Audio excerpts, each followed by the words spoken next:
ভাইরে ভাই, দীর্ঘ 10 বছর কাজ করে এরকম পরিস্থিতির মুখোমুখি কখনোই হই নাই। এই ফ্যানটি আমার কাছে আনে রং করানোর জন্য। দীর্ঘ কয়েক মাস বন্ধ থাকার কারণে ফ্যানটি দেখি ঘুরছে না। খুললে দেখলাম লুপের সমস্যা, তাই চট করে লুপটি বাদাই করে ফিটিং করে ফেললাম। ফিটিং করার পরে ফ্যানটি ঠিকঠাকভাবেই চলছিল।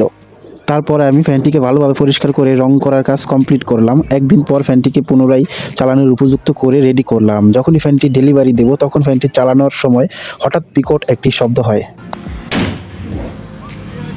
ভাবলাম ক্যাপাসিটর কি খারাপ হয়ে গেল নাকি, উপরে দেখে তো আমার মাথায় হাত, ডাইরেক্ট ফ্যানটি বিস্ফোরণ হয়ে গেছে। এরকম বিস্ফোরণ আমি আমার জীবনও দেখি নাই। আপনারা দেখেছেন কি? দেখে থাকলে অবশ্যই কমেন্টে জানাবেন। আমার মনে হচ্ছে এটার ভিতরে কোনোভাবে ঘ্যাস জমে গেছে, তো আমি এটার উপরে বার্নিশ করে সাথে সাথে ফ্যানটি ফিটিং করে ফেলছিলাম। তার কারণে হলো কি না আমার জানা নাই। তো যাই হোক, এখন আপনারা অনেকেই বলবেন ভাই আপনি ফিটিং করার সময় উল্টাপাল্টা বাড়ি দিয়ে হয়তো ভেঙে ফেলছেন। না ভাই, দেখেন আপনার এখানে নাটটা ফলো করলে দেখতে পারবেন এটা ইন্টারনাল সেটিং, আর এটার উপরে তাছাড়া রং করা আছে। তো এটা যদি আমি ফিটিং করার সময় ভাঙি তো এটা রং করার প্রশ্ন ওঠে না। দেখেন আমি পাখাগুলোকে রং করে রাখছি। তো